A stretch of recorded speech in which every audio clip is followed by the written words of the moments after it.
ರಾಯ ಕಂಸ ನಮಗೆ ಈಗ ಸೋದರ ಮಾವನಾಗಬೇಕು, ರಾಯನ ಹೊದಿಕೆ ಎನ್ನುವುದಿವೆವೆಂದರು. ಹಳ್ಳಿಯೊಳಗೆ ಇರುವ ಗೋಪಾಲಕರ ಪೋರಗಳಿರ, ರಾಯನ್ ಹೊದಿವ ಶಾಲೆಗಳನ್ನು ಹೊದಿವೆವೆನುವಿರ. ಅವನ ಪ್ರಾಣ ತೆಗೆದು ಆ ಗಜದ ಕೋರೆಗಳನ್ನು ಸೀಳಿ ಯಮಲೋಕಕ್ಕೆ ಕಳುಹಿದರು ಮದದನೆಯ. ಚೀನಿ ಚೀನಾಂಬರದ ರಾಯನ್ ಹೊದಿವ ಹೊದಿಕೆಯನ್ನು ರಾಮಕೃಷ್ಣರು ಹೋದರವನ ಭಯವೇನಿಲ್ಲದೆ. ಪಟ್ಟೆ ಪೀತಾಂಬರವನ್ನು ಕೊಟ್ಟು ಗೋಪಾಲಕರಿಗೆ ಮಿಕ್ಕಾದ ನಡವಳಿಯ ಹಾಸಿ ಒಗೆದರು. ಕೆಲಸಗಾರರ ಮನೆಗೆ ಹೋಗಿ ರಾಮಕೃಷ್ಣರು ಕೆಲಸ ಮಾಡಿರೆಂದೆನುತ ಹರಿಯ ಪನ್ನಿಗಳ ತಿದ್ದಿದರು. ಮಾಲೆಗಾರನ ಮನೆಗೆ ಹೋಗಿ ರಾಮಕೃಷ್ಣರು ಹೂವು ಮಾಲೆ ನಮಗೆ ಉಂಟೆ ಎಂದವನ ಕೇಳುತ್ತಿದ್ದರು. ರಾಯಗೆಂದು ಇರಿಸಿದ ಸುಗಂಧ ಮಾಲೆಗಳನ್ನು ರಾಮಕೃಷ್ಣರಿಗೆ ಕೊಟ್ಟು ಕರವ ಮುಗಿದನು. ಗಾಜಿನ ಬಟ್ಟಲಲ್ಲಿ ಗಂಧವನ್ನು ತೆಗೆದುಕೊಂಡು ರಾಯಗೆನುತ ಕುಬ್ಜೆಕೊಂಡು ಹೋಗುತ್ತಿದ್ದಳು. ಗಂಧದಾರಿಗೆ ಗುಬುಜೆ ಎಂದು ಕೃಷ್ಣ ಕೇಳುತ್ತಿರಲು ಗೋವಿಂದ ನಿನಗೆಂದು ಕೊಟ್ಟು ಕರವ ಮುಗಿದಳು. ಶ್ರೀಗಂಧ ಲೇಪನವು ಮಾಡಿ ರಾಮಕೃಷ್ಣರು ಹೀಗೆ ಯಾಕೆ ಆದಿ ಕುಬುಜೆ ಎಂದು ಕೇಳಲು. ಪೂರ್ವದಲ್ಲಿ ಮಾಡಿದ ದುಷ್ಟ ಕರ್ಮದ ಫಲವೆನಲು ಕಾಲ ಪಿಡಿದು ತಲೆಯನ್ನು ಹಿಡಿದು ಮೇಲಕ್ಕೆತ್ತಿದ. ಯೌವನ ಸುವರ್ಣ ಸ್ತ್ರೀಯಾಗಿ ಕುಬುಜೆ ಕೃಷ್ಣನ ಯಾವಲ್ಲಿ ಹೋಗುವಿ ಎಂದು ಸೆರಗ ಪಿಡಿದಳು. ಬಂದ ಕಾರ್ಯ ಆದ ಮೇಲೆ ಬಂದೇನು ನಿನ್ನ ಮನೆಗೆ ಹಾಗೆಂದು ಒಡಂಬಡಿಗೆ ಹೇಳಿ ಮುಂದೆ ನಡೆದನು. ಕ್ರೂರನ್ ಹರುಷದಿಂದ ಅಚ್ಯುತನ ಮನೆಗೆ ಕರೆಯ ಮತ್ತೆ ಬಾಹ್ಯನೆಂದು ಹೇಳಿ ಮುಂದೆ ನಡೆದನು. ಊರ ಹೊಕ್ಕನ ಕ್ರೂರ ರಾಯನ ಬಳಿಗೆ ಬಂದು ಹೇಳಿದೊಳಿಗವನ್ನು ಮಾಡಿದೆನೆಂದ. ಮಕ್ಕಳ ಕರೆದುಕೊಂಡು ಬಂದೆನೆಂದು ಹೇಳಲು ತುಪ್ಪ ಸಕ್ಕರೆಯ ರಾಯ ಕುಡಿಯುತ್ತಿದ್ದನು. ಬಾಲಕರ ಒಳಗೊಂಡು ಬಂದೆನೆಂದು ಹೇಳಲು ಹಾಲು ಸಕ್ಕರೆಯ ಬೆರೆಸಿ ಕುಡಿಯುತ್ತಿದ್ದನು. ಪಾಯಸವ ಮಾಡುವುದಕ್ಕೆ ವೆಳ್ಳ ಹೋಯಿತೆಂದೆನುತ ಹಾಲು ಸಕ್ಕರೆಯ ರಾಯ ಕುಡಿಯುತ್ತಿದ್ದನು. ಕೇಳಿದನೆ ಕಂಸ ತಾನು ಬಹಳ ಸಂತೋಷದಿಂದ ರಾಜ್ಯಕ್ಕಧಿಕವಾದ ಉಡುಗೊರೆಯ ಕೊಟ್ಟನು. ಪದಕ ಪಚ್ಚೆ ಕಂಠ ಮಾಲೆ ದ್ವಿಗುಣ ದೇವಾಂಗವ ಉಡುಗೊರೆ ವಿಳ್ಯವನು ಕೊಟ್ಟು ಕಳುಹಿದನಾಗ. ಅಂದು ಉದ್ಯಾನದಲ್ಲಿ ತಂದ ಕ್ಷೀರಾನ್ನವ ಗೋವಿಂದ ರಾಮ ಗೋಪಾಲಕರು ಉಂಡರಾಗಲೇ. ಕ್ಷೀರಾನ್ನವನ್ನೇ ಉಂಡು ಆರೋಹಣೆಯ ಮಾಡೆ ಭೋಗಸ್ಥರಾಗಿ ಭೋಗ ನಿದ್ರೆಯಾಗುತ್ತಿದ್ದವು. ಹಾಲು ಅನ್ನವನೇ ಉಂಡು ಹರುಷದಿಂದ ಮಲಗಿರುವ ಭೋಗರಾಜಗೆ ದುರ್ನಿಮಿತ್ತಗಳಾಗುತ್ತಿದ್ದುವು. ಕತ್ತೆಯನ್ನು ಏರಿಕೊಂಡು ಪಿಚ್ಚು ಕತ್ತಿ ಹಿಡಿದುಕೊಂಡು ದಕ್ಷಿಣಕ್ಕೆ ಹೋಗುತ್ತಿರಲು ಕಂಡ ಕನಸಿಲಿ. ಸಂಪಿಗೆಣ್ಣೆ ಹಚ್ಚಿಕೊಂಡು ಕೆಂಪು ದಂಡೆ ಮುಡಿದುಕೊಂಡು ಕಂಪಿಸುವ ಎಡದ ತೋಳ ಭುಜವ ಕಂಡನು. ಎದ್ದ ಕಂಸ ಮಂಚದಿಂದ ಎತ್ತರವ ಮಾಡೆನುತ್ತ ಮದ್ದಾನೆಯನ್ನು ಬಾಗಿಲಲ್ಲಿ ಇಟ್ಟರು. ಮುದ್ದು ರಾಮಕೃಷ್ಣರು ತಿದ್ದಿ ತಿಲಕವನ್ನು ಇಟ್ಟು ಎದ್ದು ಪೊಂಬಟ್ಟೆ ಚಲ್ಲಣವನ್ನುಟ್ಟರು. ಮಡಿಯನ್ನುಟ್ಟು ತಿಲಕ ತಿದ್ದಿ ಮಾಲಿಕೆಗಳನ್ನೇ ಧರಿಸಿ ಮದಕರಿಯಂತೆ ಬೀದಿಯೊಳಗೆ ಬಂದರು. ಮಾವಿನ ತೋರಣ ಹೂವಿನ ಮಾಲಿಕೆ ಬೀದಿ ಬೀದಿಯಲ್ಲಿ ಅಲಂಕರಿತವಾದುವು. ಕದಳಿಯ ಫಲಗಳು ಕ್ರಮದ ಗೊನೆಗಳು ಅಲಂಕೃತವಾದ ಬೀದಿಯೊಳಗೆ ಬಂದರು. ಪಟ್ಟೆಯ ಕರುಜಿಗಳು ಮುತ್ತಿನ ತೋರಣವು ವಿಸ್ತಾರವಾದ ಬೀದಿಯೊಳಗೆ ಬಂದರು. ರಾಜದೂರ್ವಿ ಅಂಕುರ ನಾರಿಕೇಲ ಪೂರ್ಣಕುಂಭ ಬ್ರಾಹ್ಮಣರು ಹರಿಗೆದುರಾಗಿ ಬಂದರು. ಕಂಚುಗಕ್ಕಿ ಕಲಶವೋ ಸಂಪಿಗೆ ಜಾತಿ ಮಾಲತೆ ಸಂಪನ್ನೆಯರು ವೈಕುಂಠ ಪತಿಗೆದುರುಕೊಂಡರು. ಸಾರಿಸಿ ಮುತ್ತಿನ ಕಾರಣಗಳನ್ನೇ ರಚಿಸಿ ತೋರಣವ ಕಟ್ಟಿದರು ಶಿಖರ ಮಕರಕ್ಕೆ. ಕೇರಿಗಳ ಬಳಿದು ಪನ್ನೀರುಗಳನ್ನೇ ತಳಿದು ಸಾಲು ದೀವಿಗಿಟ್ಟ ಸಂಭ್ರಮವ ಕಂಡರು. ರಂಗಬೀದಿಯಲ್ಲಿ ಬರೆ ಮಂಗಳಾರತಿಗಳು ಕಂಗಳಿಗೆ ಹಬ್ಬವಾಯ್ತು ಅಂಗನೆಯರಿಗೆ. ರಂಗನ ಪಾದಾಂಬುಜವ ಕಂಗಳೆಂಬ ಭೃಂಗಗಳಿಂದ ಅಂಗನೆಯರು ಪಾನ ಮಾಡಿ ಧನ್ಯರಾದರು. ಕೇರಿಯ ಒಳಗೆ ಕರಿಗಳ ಶೃಂಗರಿಸಿ ಮೇಲು ಮಾಳಿಗೆ ಹತ್ತಿ ನೋಡುತ್ತಿದ್ದರು. ರಾಣಿವಾಸಿಯರುಪ್ಪರಿಗೆ ಮೇಲೆ ನಿಂತು ನೋಡುತ್ತಿಹರು. ಭೋಗ ಸ್ತ್ರೀಯರು ನಿಂತರು ರಾಜದ್ವಾರದೇ. ರಾಮಕೃಷ್ಣರ ಪಡೆದ ತಾಯಿ ಏನು ಪುಣ್ಯಗಳ ಮಾಡಿದಳೋ ಎಂದು ಜನಗಳೆಲ್ಲ ಆಡಿಕೊಂಬರು. ನೋಡಿದರೆ ಪಾಪಗಳು ಓಡಿ ಹೋಗುತ್ತಲಿವೆ. ಯಾಗ ಕಂಸ ಕೊಲುವೆನೆಂದು ಕರೆಯ ಕಳುಹಿದ. ಆಳು ಮಂದಿಗಳಿಲ್ಲ ಆಯುಧವು ಮೊದಲೇ ಇಲ್ಲ. ಬಾಲಕರು ಕಾಳಗವ ಹ್ಯಾಂಗೆ ಕೆಲವರು. ಪೂತನಿ ತೃಣಬದ್ಧ ಕೇಶಿಯನ್ನೇ ಕೊಲ್ಲುವಾಗ ಯಾತರಾಯುಧವಿದ್ದು ಈತಗೆಂದರು. ವಾಲೆ ಮುಗುದಿ ಕೊಪ್ಪು ಸೀರೆ ಕುಪ್ಪಸ ಹೊಳೆವ ಬಾಲಕಿಯರು ಕೃಷ್ಣನ ನೋಡ ಬಂದರು. ಜಾಜಿ ಸಂಪಿಗೆ ಮಾಲೆಯನ್ನು ತೋಳಿಗೆ ಸುತ್ತಿಕೊಂಡು ಬಾಲಕನ ನೋಡಬೇಕೆನುತ ಬಂದರು. ಬಾಲಮುಡಿಯ ನಾರಿಯರು ಬಳಬಳನೆ ಬಳಗುತ್ತ ಮೃಡನ ಪ್ರಿಯ ನಿತ್ತೆಡೆಗೆ ಬರುತ್ತಲಿದ್ದರು. ವಿಸ್ತರದ ಬೀದಿಯೊಳಗೆ ವಿಪ್ರರು ನಾರಿಯರು ಶೆಟ್ಟಿ ಪಟ್ನದವರು ಕೃಷ್ಣನ ನೋಡ ಬಂದರು. ಮಲ್ಲರಿಗೆ ಸಿಡಿಲಿನಂತೆ ಭಯಂಕರನಾಗಿ ತೋರಿ ನರರಿಗೆ ನರಹರಿಯಂತೆ ತೋರುವರು. ಗೋವಿಂದ ಸಜ್ಜನರಿಗೆ ಪಾಲಕನಂತೆ ತೋರುವ ಮಾವ ಕಂಸನಿಗೆ ವೈರಿಯಂತೆ ತೋರುವ. ತಾಯಿ ತಂದೆಯರಿಗೆ ಬಾಲನಂತೆ ತೋರುವ ಮಾವ ಕಂಸನಿಗೆ ವೈರಿಯಂತೆ ತೋರುವ. ಸಜ್ಜನರು ಹರಿಯ ಕಂಡು ಸಂತೋಷ ಪಡುವರೋ, ದುರ್ಜನರು ಹರಿಯ ಕಂಡು ದುಃಖ ಪಡುವರೋ. ಬಿಲ್ಲ ಮನೆಗೆ ಹೋಗಿ ಕೃಷ್ಣ ಬಿಲ್ಲು ಮುರಿದು ಕ್ಷಣದಲ್ಲಿ ಅಲ್ಲಿದ್ದ ರಂಗದ ಬಳಿಗೆ ಬಂದನು.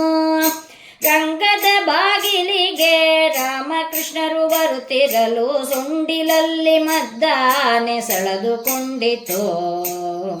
ಮಾವನ ನೋಡಬೇಕು ಮಾವಡಿಗ ಆನೆಯ ಶೀಘ್ರದಿಂದ ತೆಗೆಯೋ ಬೇಗೆಂದ ಕೃಷ್ಣನು. ದುಷ್ಟ ಬುದ್ಧಿಯುಳ್ಳವನು ಕೃಷ್ಣರಾಮರ ಮೇಲೆ ಒತ್ತಿ ಗಜವ ನಡೆಸಿದ ಮಾವಟಿಗನಾಗಲೇ ಮುರಳಿಯ ಕ್ರೀಡೆಯಿಂದ ಅತ್ತ ಇತ್ತಲ ತಿರುಗಿಸಿ ಆನೆಯನ್ನು ಆಡಿಸಿದನು. ಅವನ ಪ್ರಾಣಗಳ ತೆಗೆದು ಅದರ ಕೋರೆಗಳನ್ನು ಸೀಳಿ ಯಮಲೋಕಕ್ಕೆ ಕಳುಹಿಸಿದ ಮದ್ದಾನೆಯ. ಆನೆಯ ಕೊಂಬುಗಳನ್ನು ಆಳಿಗೊಂದು ಹೆಗಲಲ್ಲಿಟ್ಟು ರಾಮಕೃಷ್ಣರು ರಂಗದ ಒಳಗೆ ಬಂದರು. ಮುಷ್ಟಿ ಚಾಣೂರರೆಂಬ ಜಟ್ಟಿಗಳು ಕೃಷ್ಣನ ಮುಷ್ಟಿಯುದ್ಧಕ್ಕೆ ನಿಲ್ಲಿರೆಂದು ಕರೆದರು.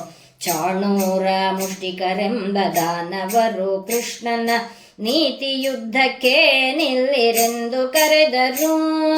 ಚಿಕ್ಕವರು ನಾವು ಬಹು ಜಟ್ಟಿಗಳು ನಿಮ್ಮ ಕೊಡೆ ಮುಷ್ಟಿಯುದ್ಧಕ್ಕೆ ನಾವು ಅರಿಯೆವೆಂದರು. ರಾಯರಾಡಿದ ಮಾತುಗಳು ಮೀರಲಾಗದು ನಮಗೆ ನಿಮಗೆ, ನೀತಿಯುದ್ಧಕ್ಕೆ ನಿಲ್ಲಿರೆಂದು ಕರೆದರು. ಮುಷ್ಟಿಕ ಚಾಣೂರರೆಂಬ ಜಟ್ಟಿಗಳು ಬೀಳಲು ಕಾಲಗೆಟ್ಟು ರಾಯ ಕಂಗೆಟ್ಟು ಕುಳಿತನು. ಚಾಣೂರ ಮುಷ್ಟಿಕರೆಂಬ ದಾನವರು ಬಿದ್ದರು, ಕಾಲಗೆಟ್ಟು ರಾಯ ಕಂಗೆಟ್ಟು ಕುಳಿತನು. ರಾಮಕೃಷ್ಣರೆಂಬುವರು ಊರ ಹೊಕ್ಕು ಬರುತ್ತಲಿಷ್ಟು ದಾರು ಮಾಡಿದರೆಂದು ಕಂಸಗೆ ದೂರ ಹೇಳಿದರು. ಕರೆಗಳು ಹೇ ಮೃತ್ಯುವನ್ನು ನನಗೆ ನಾನು ತಂದುಕೊಂಡೆ, ಅವರ ಕಳುಹೋ ಉಪಾಯವನ್ನು ಕಾಣೆನೆಂದನು. ಅತ್ತ ಇತ್ತಲ್ ಹೋಗದೆ ಎನ್ ಹತ್ತಿರ ಇರು ನೀವೆಂದು ಹತ್ತಿದ ಕಂಸ ಎತ್ತರದ ಮಂಚವನಾಗಲೇ. ಬಿಲ್ಲು ಎಲ್ಲಿ ಮಾವ ಎಲ್ಲಿ ಹಬ್ಬ ಎಲ್ಲಿ ಎನ್ನುತ್ತಲಿ ಅಲ್ಲಿಗೆ ನಡೆದು ಬಂದನು ಪುಲ್ಲನಾಭನು. ಕಂಸ ಮಂಚದ ಮೇಲೆ ಕಂಗೆಡುತ್ತ ಇರುತ್ತಿರಲು ಹಂಸವಾಹನ ಬೊಮ್ಮನಯ್ಯ ಹರಿ ಕುಳಿತನು. ಬಂದಿರೆ ಕೃಷ್ಣ ನೀವು ಬನ್ನಿ ಕುಳಿರಿ ಎನ್ನುತ್ತಲೇ ಸಂಭಾಷಣಗಳನ್ನೇ ಮಾಡುತ್ತಿದ್ದನು. ಕಂಡೆವಯ್ಯ ನೀವು ಬಹಳ ಪರಾಕ್ರಮಿಗಳೆನ್ನುತ್ತಲೇ ಹಾಗೆನ್ನುತ್ತ ಕಂಸ ಭಯದಿಂದ ನಡುಕುತ್ತಿದ್ದನು. ಹರಿಯು ಖಡ್ಗವನೇ ಹಿಡಿದು ನಡುಗುವ ಕಂಸನ ತಲೆಯ ಕೆಳಗೆ ಹಾಕಿ ಅವನ ಮೇಲೆ ಏರಿ ನಿಂತನು. ಕಂಸನೆಂಬ ಕಾಲನೇಮಿ ಕಲಿರೂಪ ಏರಿದ ಅಮರರೆಲ್ಲ ಪುಷ್ಪ ವೃಷ್ಟಿಗಳ ಕರೆದರು. ಚಿಕ್ಕವರು ರಾಮಕೃಷ್ಣರು ಮುತ್ತಯ್ಯನ ಘಟ್ಟಕಂಗಳ ಜಲಗಳ ವರಸುತ್ತಿದ್ದರು. ಭೂಮಿ ಭಾರ ಇಳುಗಲೆಂದು ರಾಮಕೃಷ್ಣರವತರಿಸೆ ಮರಳಿಯನ್ನ ಕೊಡೆ ಉಪಚಾರ ವ್ಯಾತಕ್ಕೆ. ಧರಣಿ ಭಾರ ಇಳುಗಲೆಂದು ರಾಮಕೃಷ್ಣರವತರಿಸೆ ಮರಳಿಯನ್ನ ಕೊಡೆ ಉಪಚಾರ ವ್ಯಾತಕ್ಕೆ. ಕೃಷ್ಣ ಉಗ್ರಸೇನ ಪಾದಕ್ಕೆ ಬಿದ್ದು ನಮಸ್ಕಾರ ಮಾಡಿ ಮುದ್ರಿಕೆಯುಂಗುರವ ಕೊಳ್ಳಿರೆಂದನು. ನಾನು ಬಹಳ ವೃದ್ಧನೋ ರಾಜ್ಯವಾಳಲಾರೆನು ಹೇಗೆ ಮಾಡಲೆಂದು ಕೃಷ್ಣನ ಕೇಳುತ್ತಿದ್ದನು. ನೀವು ರಾಜ್ಯವಾಳಿದರೆ ನಾವು ಪಾರ್ಪತ್ಯವ ಮಾಡ್ಯೆವು ಎಂದು ಕೃಷ್ಣ ಹೇಳುತ್ತಿದ್ದನು. ಕೃಷ್ಣ ಉಗ್ರಸೇನರಾಯಗೆ ಪಟ್ಟವ ಕಟ್ಟಿದ ಬಳಿಗ ಹೆತ್ತ ತಾಯಿ ತಂದೆಗಳ ಸೆರೆಯ ಬಿಡಿಸಿದ. ಪಟಾವಳಿಗಳೊಯ್ದೆ ಮುತ್ತಿನಾಭರಣ ಒಯ್ದೆ ಇಟ್ಟುಕೋ ತಾಯವ್ವನೆಂದು ಕೊಟ್ಟನು. ಹೊಳವ ಮಕರ ಕುಂಡಲ ವಸವ ಕಿರೀಟ ಕಂಡು ಕುರುಹು ಕಂಡು ದೇವಕಿ ಬಳಲುತ್ತಿದ್ದಳು. ಕಡುಪಾಪಿಯಾದರಿ ಒಡ ಹುಟ್ಟಿದಣ್ಣನ ಕೊಲುವರೇ ಮಕ್ಕಳಿರ ಎನ್ನುತ್ತಲಿದ್ದಳು ದೇವಕಿ. 6 ಮಂದಿ ಸಹೋದರರ ಹೇಗೆ ಕೊಂದ ನಿಮ್ಮಣ್ಣ, ಕ್ರೂರ ಕಂಸ ಅಳಿದರೆ ನೀವು ಅಳುವುದೇ. ಮಂಗಳ ಮೂರುತಿ ಕೃಷ್ಣ ಕಂಗಳ ಜಲವನೋತಿ ಮಂಗಳ ಮಜ್ಜನವ ಮಾಡಿ ಪಾದ ಕೆರಗಿದ. ಹಿಂಗಿ ಹೋದ ಕಂಗಳಿಗೆ ಕಂಗಳು ಬಂದಂತೆ ಹರಿಯ ರಮರ ಕಂಡು ಹರುಷ ಪಟಳು ತಾಯಿ ದೇವಕಿ. ಕಿರಿದು ಬಡವನಾದವಗೆ ಒಲಿದು ಸಿರಿಯು ಬಂದಂತೆ ಗೋವಿಂದ ರಾಮರನೆ ಕಂಡು ಹರುಷ ಪಟ್ಟಳು. ಸೂರ್ಯ ಉದಯವಾದ ಕನಸು ಬೇಗ ಹರಿದು ಹೋದಂತೆ ರಾಮಕೃಷ್ಣರನೆ ಕಂಡು ಹರುಷ ಪಟ್ಟಳು. ಅಸುರಘಾತ ಕೃಷ್ಣ ಬಂದು ವಾಸುದೇವನ ನೆನೆದು ಉಸುರು ಬಿಡುವ ವಸುದೇವನ ಚರಣ ಕೆರಗಿದ. ಬೇಗ ಬೇಗದಿಂದ ಶ್ರೀಕೃಷ್ಣ ದೇವಕಿಯ ಚರಣ ಕೆರಗಿ ತಾಯಿ ತಂದೆ ಚರಣ ಕೆರಗಿ ಸಂತೈಸಿದರು. ಹಿಂದೆ ಬಂಧನಗಳಿಂದ ತಂದೆ ನೀವು ಬಳಲಿದಿರೆಂದು ಸಾಲ ಸಂಕೋಲೆ ತೆಗೆದು ಪಾದ ಕೆರಗಿದ. ಬಹಳ ಬಂಧನಗಳಿಂದ ತಾಯಿ ನೀವು ಬಳಲಿದಿರೆಂದು ಸಾಲ ಸಂಕೋಲೆ ತೆಗೆದು ಪಾದ ಕೆರಗಿದ. ಸೆರೆಯ ಸಂಕೋಲೆಗಳಿಂದ ಬಳಲಿದವರ ಕಡೆಗೆ ತೆಗೆದು ಪುರದ ಜನರನ್ನೆಲ್ಲ ಸಂತೈಸುತ್ತಿದ್ದನು. ಬಂದ ಮಂತ್ರಿಗಳಿಗೆ ನಿಂದುಪಚಾರವನ್ನೇ ಹೇಳಿ ತಂದೆ ತಾಯಿಗಳಿಗಾನಂದವಿತ್ತನು.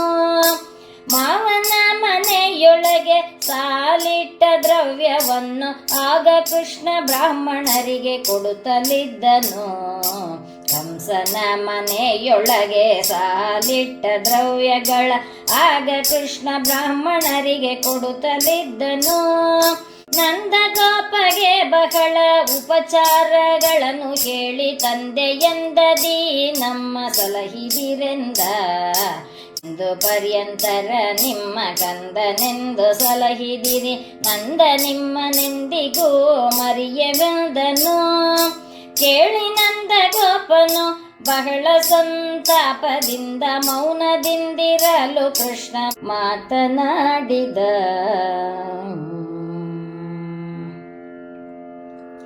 ಪುರದ ಜನರ ಸಂತೈಸಿ 3 ದಿನಕ್ಕೆ ಬಾಹ್ಯನೆಂದು ನಂದ ಗೋಕುಲಕ್ಕೆ ಬೇಗ ಸಾಗಿರೆಂದನು.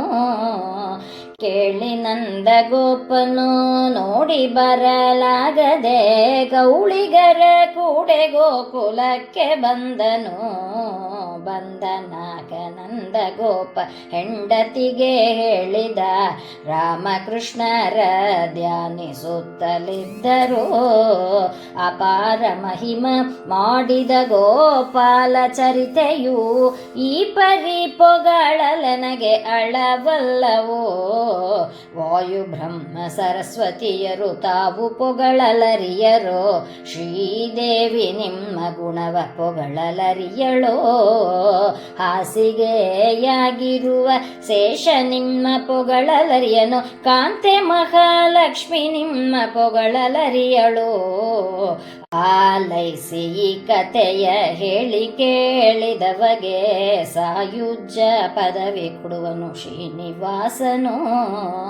ವಾದಿರಾಜನು ಮಾಡಿದ ಬಾಲಲೀಲೆಯ ಹೇಳಿದರೆ ಸಾಯುಜ್ಯ ಪದವಿ ಕೊಡುವನು ಹಯವದನನು. ಮಂಗಳಂ ಪೂತನಾದಿ ದೈತ್ಯ ಸಂಹರನಿಗೆ ಅಂಗನೆಯರ ಭಂಗಪಡಿಸಿದವಗೆ ಮಂಗಳಂ. ದೈತ್ಯ ಕಂಸನನ್ನು ವಧಿಸಿ ಹೆತ್ತ ತಂದೆ ತಾಯಿ ಹರುಷವಿತ್ತ ರಾಮಕೃಷ್ಣರಿಗೆ ಜಯ ಮಂಗಳಂ. ದೈತ್ಯ ಕಂಸನನ್ನು ವಧಿಸಿ ಹೆತ್ತ ತಂದೆ ತಾಯಿ ಹರುಷವಿತ್ತ ರಾಮಕೃಷ್ಣರಿಗೆ ಜಯ ಮಂಗಳಂ. ದೈತ್ಯ ಕಂಸನನ್ನು ವಧಿಸಿ ಹೆತ್ತ ತಂದೆ ತಾಯಿ ಹರುಷವಿತ್ತ ರಾಮಕೃಷ್ಣರಿಗೆ ಜಯ ಮಂಗಳಂ. ರಾಮಕೃಷ್ಣರಿಗೆ ಜಯ ಮಂಗಳಂ. ರಾಮಕೃಷ್ಣರಿಗೆ ಶುಭ ಮಂಗಳಂ. ರಾಮಕೃಷ್ಣರಿಗೆ ಜಯ ಮಂಗಳಂ. ರಾಮಕೃಷ್ಣರಿಗೆ ಶುಭ ಮಂಗಳಂ. ಶ್ರೀ ವಾದಿರಾಜರು ರಚನೆ ಮಾಡಿರುವ ಶ್ರೀಕೃಷ್ಣ ಬಾಲಲೀಲೆ ಪೂರ್ವಾರ್ಧ ಸಂಪೂರ್ಣ. ಶ್ರೀಕೃಷ್ಣಾರ್ಪಣಮಸ್ತು. ಕೃಷ್ಣ ಸಾಗರ ಶಯನ ಕೋಲನ್ನ ಕೋಲ. ಸಾಲಿಗ್ರಾಮಕ್ಕೆ ಹಾಲಭಿಷೇಕ ಕೋಲನ್ನ ಕೋಲ. ಕೋಲು ಕೃಷ್ಣ ಸಾಗರ ಶಯನ ಕೋಲನ್ನ ಕೋಲ. ಸಾಲಿಗ್ರಾಮಕ್ಕೆ ಹಾಲಭಿಷೇಕ ಕೋಲನ್ನ ಕೋಲ. ಕೋಲನ್ನ